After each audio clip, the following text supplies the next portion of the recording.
Je rappelle que, comme je disais tout à l'heure, dans le cadre du Nouvel An Amazigh, nous organisons une soirée, un dîner spectacle demain, ici, dans cette salle même. Malheureusement, il n'y a plus de place. Donc ceux qui seront intéressés, sachez qu'il y a un restaurant qui organise une soirée demain, c'est le restaurant Le Siwan, spécialité poisson. Donc si vous voulez réserver, je pense qu'il y a Sofiane tout à l'heure. Sofiane, il est où, Sofiane? Allez là-bas. Donc tu peux renseigner les gens s'il y a des gens qui veulent s'inscrire pour le restaurant Le Siwan. Parce que chez nous, il n'y a plus de place malheureusement. Bonsoir à tous et à toutes. Donc, merci d'avoir répondu à l'invitation de l'association TVZ. Et merci aussi aux intervenants d'avoir répondu à notre invitation pour justement éclairer les questions relatives aux événements, c'est-à-dire au mouvement populaire qui traverse l'Afrique du Nord. Et d'ailleurs, le travail de Rachid est assez intéressant. Elle présente bien la question fondamentale qui est comment nos politiques aujourd'hui prennent en compte la question amazigh en particulier, mais je dirais les différentes composantes de nos sociétés. Et deuxième point, c'est comment cette composante qui est très active dans les mouvements populaires, avec toutes les stratégies derrière de la casse qui est orchestrée par les pouvoirs politiques justement pour introduire les divisions. Donc il est question dans ce débat-là, de ce soir, de voir quelles sont les réalités dans nos différents pays, en Algérie, Maroc, Tunisie, Libye, quelles sont les perspectives qui se dessinent par rapport à la question amazigh et par rapport à la question des droits politiques et démocratiques en général. Donc pour ne pas prendre le temps, parce qu'on a débordé un peu sur le timing de départ, je ne vais pas être lent et je vais adopter la fréquence des interventions en fonction d'un critère territorial. Donc on va commencer par le Maroc, l'Algérie, la Tunisie et la Libye. Donc le point transversal, le point... D'accord. Non, c'est pas une question de galanterie, c'est que on s'était mis d'accord pour que je commence pas de souci. Un peu les fondements de cette question. Pas de souci, mais simplement j'ai adopté le critère territorial pour que ce soit pas discriminant. Mais là, on a adopté sur un autre point, c'est de tracer les fondamentaux de la question, j'allais dire, et puis après on complétera les interventions. L'idée fondamentale, c'est de... Moi, je poserai la question à nos différentes interventions, des uns et des autres.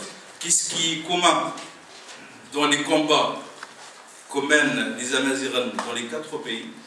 Qu'est-ce qui est spécifique?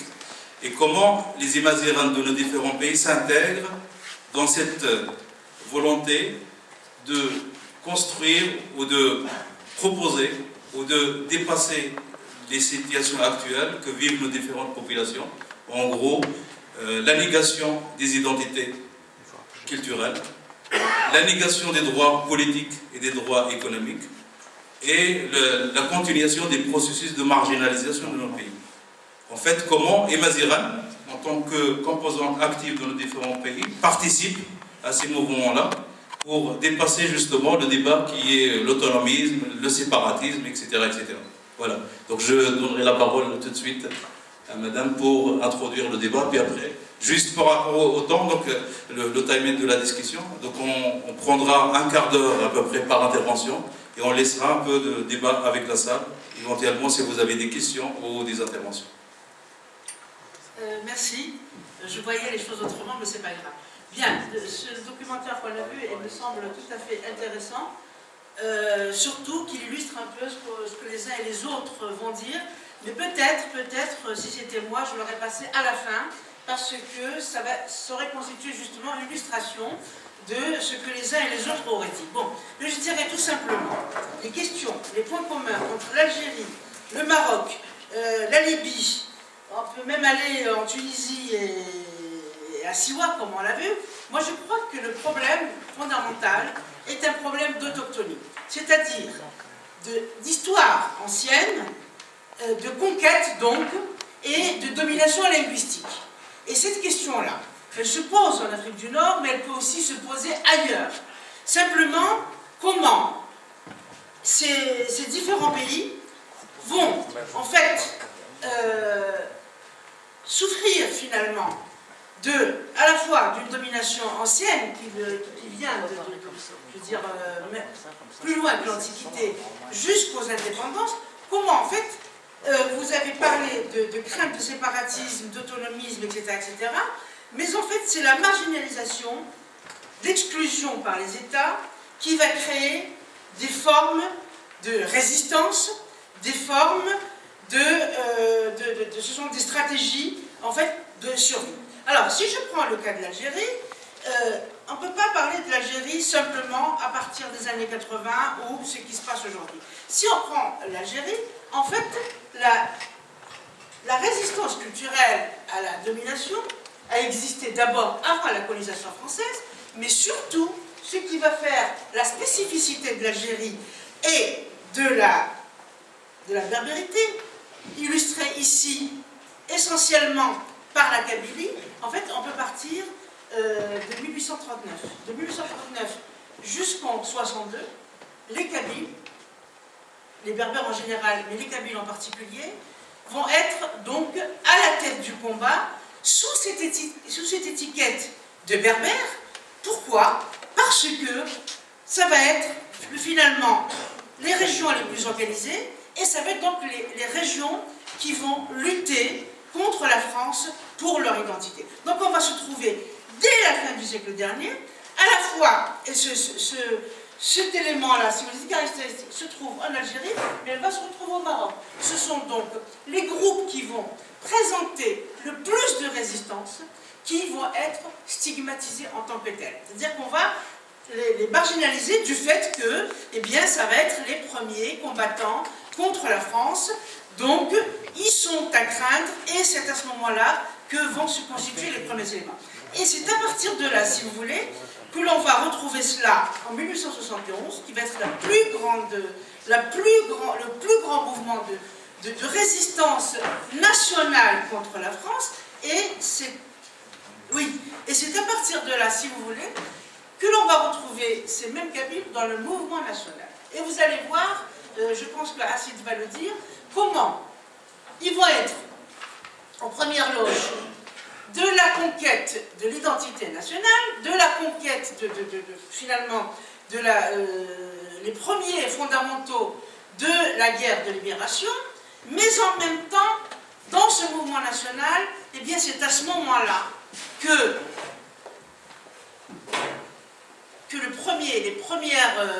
les premières constitutions de l'identité nationale algérienne vont aussi, de leur côté, s'organiser. Et c'est à ce moment-là que l'on va décréter que l'Algérie est un pays arabe et musulman, et donc que l'on va pratiquer une exclusion contre ce qui est berbère, mais en réalité, là, ça va être plutôt les Kabyles qui seront en première loge.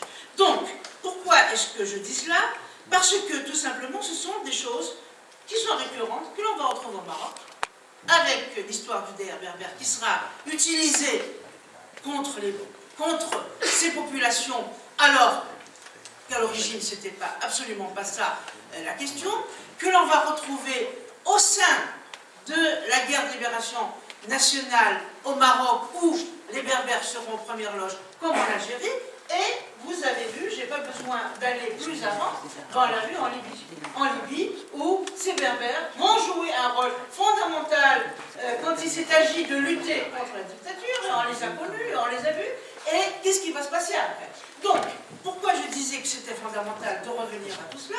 Parce que on va retrouver des stratégies, les mêmes stratégies de résistance chez les vaincus, et les mêmes stratégies d'exclusion, de discrimination et de monopolisation du pouvoir de l'autre. Et sur quoi va se fonder cela? D'abord, il s'agit de population, c'est-à-dire un problème social. Ensuite, il s'agit d'un problème civilisationnel, c'est-à-dire qu'on va exclure une civilisation ancienne, nord-africaine et africaine, parce qu'on oublie très souvent que cette culture a dépassé le Sahara et au-delà.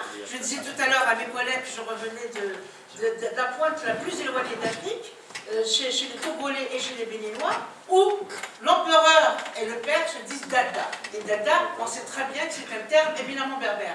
Et si vous allez sur les Yoruba, Tira veut dire écriture, et ainsi de suite, et j'en passe. Tout simplement pour dire que cette civilisation dépasse l'Algérie, dépasse la Libye, dépasse le Maroc, et que c'est un patrimoine largement partagé jusqu'à Siwa et jusqu'au Canada. Mais, évidemment, là, on est donc, pour revenir à des termes très socio-anthropologiques, si vous voulez, on est en lutte, c'est une lutte civilisationnelle, c'est une lutte culturelle, et c'est une lutte, évidemment, sociale, qui va s'instaurer là. Et évidemment, vous comprendrez bien pourquoi, une fois les indépendances acquises, on va donc instrumentaliser la langue. Et qui va l'instrumentaliser? Ce ne sont pas les vaincus, ce ne sont pas les conquis, ce sont donc les États. Au nom donc d'une différence linguistique, eh bien, on va balayer toute une culture, toute une civilisation. Donc en Algérie, nous allons avoir un premier choc qui va se poser en 1963, et au Maroc, dès l'indépendance du Maroc, on va voir l'histoire de Abdobini.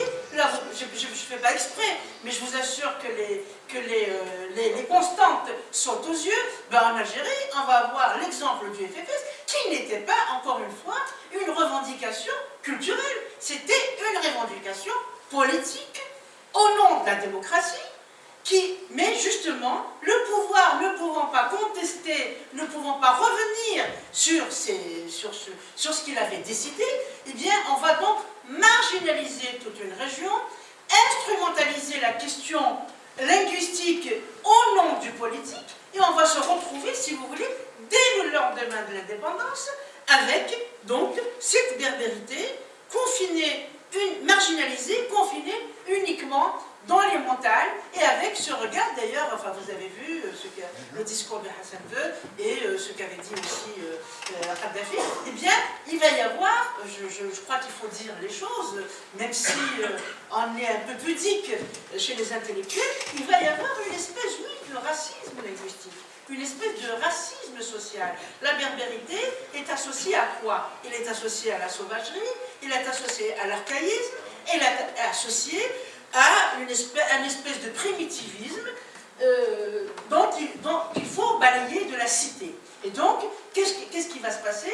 Il y a donc une langue glorieuse, une religion sacrée, et il y a donc une généalogie qui, elle, est sacrée. Tout évidemment, ces politiques s'inscrivent dans la modernité, au XXe siècle, et peuvent même vous dire qu'ils sont pour les droits de l'homme. Donc on va se retrouver dans une espèce de généalogie, je veux dire généalogie au sens propre, c'est-à-dire qu'il y a une filiation à l'arabisme. C'est-à-dire seule l'ethnie arabe, si vous voulez, est digne d'exister en tant que telle, et donc les autres ne peuvent exister que dans la domination et dans la subordination. Donc ce sont ces éléments-là qui, à mon avis, me semblent très importants. Avant d'arriver au pouvoir politique, avant d'arriver au militaire, il faut savoir que c'est une idéologie, que c'est quelque chose de largement ancré dans les mentalités, aussi bien des politiques que des populations. Et simplement, encore plus, c'est ancré aussi dans tout l'espace, c'est-à-dire qu'on ne va pas, c'est pas simplement Bouteflika qui va parler tout seul, ou Boumedienne à son époque, ou Hassan II. C'est que c'est une idéologie que l'on va retrouver au Maroc, en Algérie, en Tunisie, en Libye, et qu'on va retrouver aussi largement partagée par les autres pays arabes. Donc il y a une espèce de solidarité à la fois idéologique et politique. C'est ce qu'on va appeler l'arabisme, que va soutenir le Ba'ath avec force, et on va retrouver de l'autre côté aussi une solidarité religieuse, comme ce qui se passe un peu en Afrique. On considère que seul l'islam et le christianisme sont dignes d'être reconnus, et pas du tout les religions autochtones. Donc vous voyez, donc ça va plus loin que ce que l'on croit, et c'est, si vous laissez, au nom de ces critères que l'on va se retrouver luttant depuis l'étoile nord-africaine jusqu'à nos jours pour donc la récupération de l'identité et des cultures nord-africaines, parce que même au sein de la majorité